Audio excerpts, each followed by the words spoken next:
Story 1. Might get blasted for mistreating a pregnant woman, but it doesn't really matter at this point. I'm mainly just using this to crystallize my emotions in writing and vent. My 27 male wife, 26 female, is around 2 months pregnant. At first, I was overjoyed when I found out, but 10 days ago she admitted to having unprotected sex with a colleague at around the time she got pregnant. This has been the longest 10 days of my life. I'm humiliated by the betrayal. I've decided to stay in the marriage if I am the father of the child, but emotionally, there's no way that I can take the stress of it possibly not being mine for 7 more months. The anxiety has been eating me alive day and night for the past week, so I told her today to do a prenatal paternity test so we can know for sure whose child it is by the end of the week. She refused and said that she would be way too stressed if we did that and that the stress hormones coursing through her body wouldn't be good for the baby. I pointed out how short-sighted this is, since I would do the paternity test eventually anyway and it would just shorten the stress for both of us if we found out who the father is by this weekend. I also said that even if we decided to get divorced right now, we would still be married by the time the child is born, so I would be the legal father by default if that is what she wanted. She still refused and said there's no way she's going to do a prenatal paternity test. I was pretty infuriated by this point, so I ended the conversation by saying that if she doesn't get the test, I would refuse to stay at the hospital when she is in labor, refuse to sign any paperwork acknowledging me as the father, get a paternity test, and legally challenge my paternity as soon as I find out the child isn't mine. If she continues to refuse the paternity test, I will consider divorcing her even if the child is mine. I've lost most of my feelings for her after hearing about the cheating. If the child is mine, I should be eligible for joint 50-50 custody even though it will be a very young child. My wife and I also make about the same amount of money, so I shouldn't even be paying her any alimony or child support either, especially if we get 50-50 custody. So, I should be in the clear legally. But there's still no way I can take this for 7 more months. I don't know what I'll do. Update. I never found out whether I was the father or not. She miscarried not long after I made the post, and a test was never done. Or honestly, she may have just aborted it. I hope that the child, whether mine or not, is at peace now. But quite frankly, I would rather just not think more about this whole situation anymore. I just want to move on with my life at this point. The divorce was pretty swift and straightforward. We make similar incomes, so there wasn't really much to contest. I let her keep the house and she paid me half of the equity. It was a pretty silent and emotionless split. I just wanted to go my own separate way in life, and maybe she felt the same way. As an aside, I want to address the comments in the old post claiming that a prenatal paternity test would cause a miscarriage. I asked her for a non-invasive prenatal paternity test that would not have caused any harm to the mother or the child. It would have just been a simple blood draw from the pregnant mother and a cheek swab from the suspected father. Things have been rough, but I'm looking forward to the future. I've been working out and sauna bathing regularly, which has improved my mood quite a bit. I might go back to school for a master's degree. Really increases income potential in my line of work. Thanks for the well wishes, strangers. Your kind words provided me with a lot of hope at a dark time. My opinion. You were right, not many people know that paternity tests are being done now with blood samples, no risk for the mother nor baby. About the situation as a whole, I'm glad she confessed. After that, there is no coming back. The trust is gone. She was stressed, probably that was the reason for the miscarriage, but anyway, sorry for the child. Best of luck to you. I'm sure you'll be doing great. Story 2. Hired a detective last weekend. He caught my husband with his ex-secretary on Saturday night. Plenty of pictures, there isn't any disputing this or the happenings.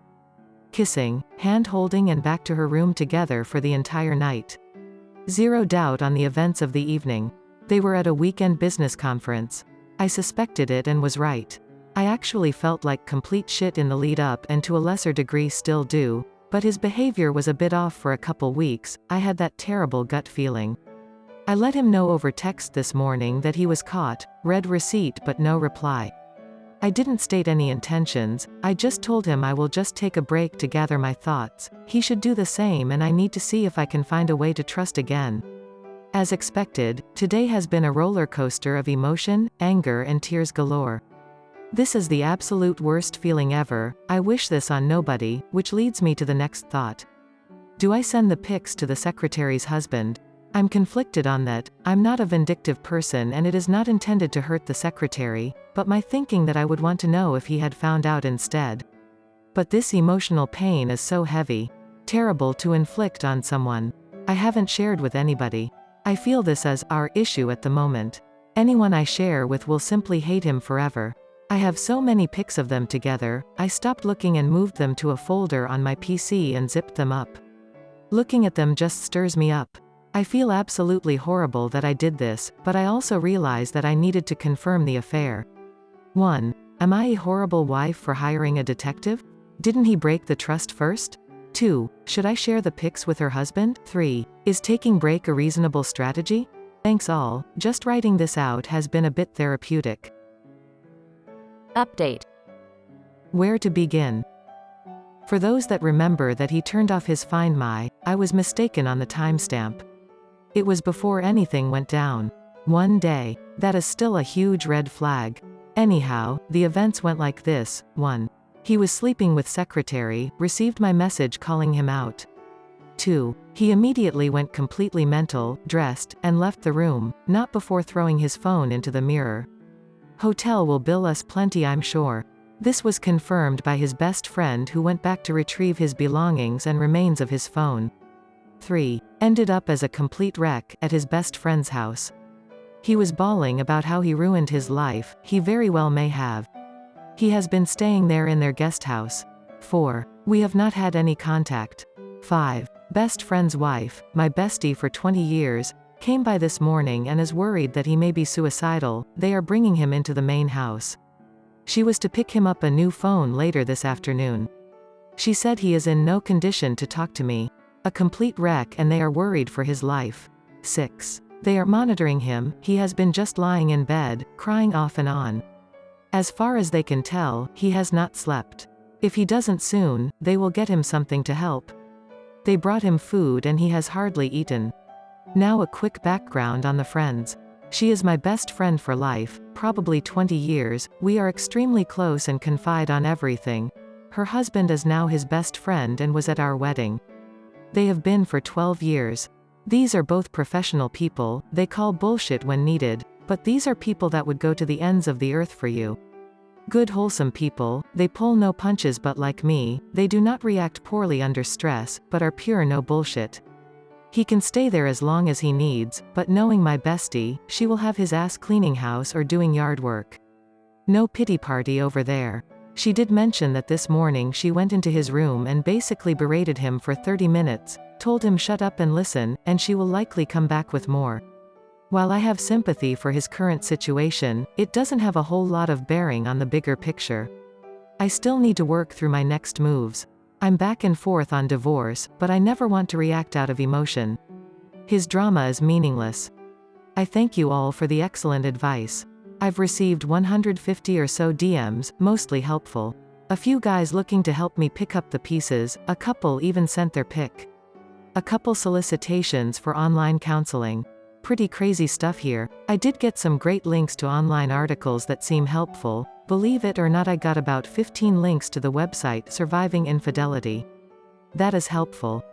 The last thing I would like to mention is the divorce him people. I totally get it and I am leaning slightly that direction. But at the same time, I am a believer in responsibility and being responsible. We are in this marriage for better or worse, this is clearly the worst. Infidelity may be beyond the scale of worst, it really hurts. I've hardly eaten or slept, but I don't want to pull the trigger on that too quickly. Building trust again would be a huge task, before even considering that I need to think this through. Again, his current situation will garner no pity from me. He did this, and this is the beginning of the price he will pay for his actions, regardless of the outcome. I will likely sleep later, I'm beginning to resolve myself to the whole situation. We have no children, we're considering it maybe next year, he has really been wanting them, I do as well, but this, if we reconcile, will push that timetable or possibly even take it off the table. Money is not an issue, he does well and will survive without me. I work part-time from home, I was fortunate to work from day for a company that went public 5 years ago and I'm pretty set for life. He would never go after assets, that's simply not him. Yes, I know divorce changes people. I feel I know him better than that, even if he did, it would not be a major impact. Update. He messaged me last night, appeared apologetic and full of shame. He wanted to call or come over this evening. I told him to leave me be and I will let him know. He has done nothing but apologize about his behavior to me and our friends. He feels he has done irreparable damage, and he has. Our previous relationship has ended. TBD if there is another in the cards. My bestie came over early this morning, let herself in and surprised me with breakfast and flowers. She insisted I eat and said she would stare at me until I ate something. She said he is very remorseful and would not elaborate on him anymore. This is about you. We went for a run and it seemed to help clear my mind. I work as I please, so I have no work schedule, so that makes it easy. She will stay the next couple nights. We are going out to dinner tonight, maybe a getaway this weekend to Cabo or somewhere warm. I may not have been clear, but we have no children. Several posters thought we did. Also, I am 32 years old. We do have a prenuptial agreement. The reason being is that my cash windfall from the sale of a startup I worked for from day one, well before marriage, is well into 7 figures, nearly 8. I don't need money, and if the marriage were to go south, he would simply get a $500,000 payout. That is in place for 20 years from marriage date. I could possibly fight that payout as well. I really don't care about it.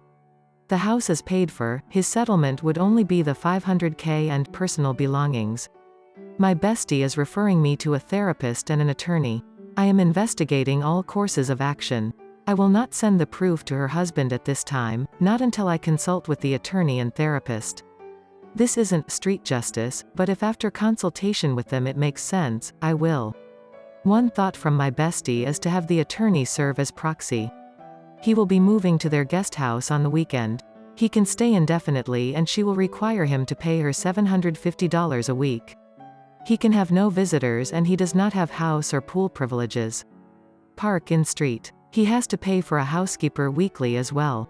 The hotel billed him $600 for the mirror and room cleaning. He reimbursed my bestie for the replacement phone from his own account. Before someone digs meaning into that, he has an account with a few thousand for spending money. I have full access to it. We have joint credit cards, his have limits less than $10K each. All advised by the attorney that did the prenup and estate planning. I do appreciate the helpful books and links. I have an analytical mind and working through the process, good or bad, helps. Also, thanks for the great YouTube links. Finally, divorce is absolutely on the table, but so is reconciliation.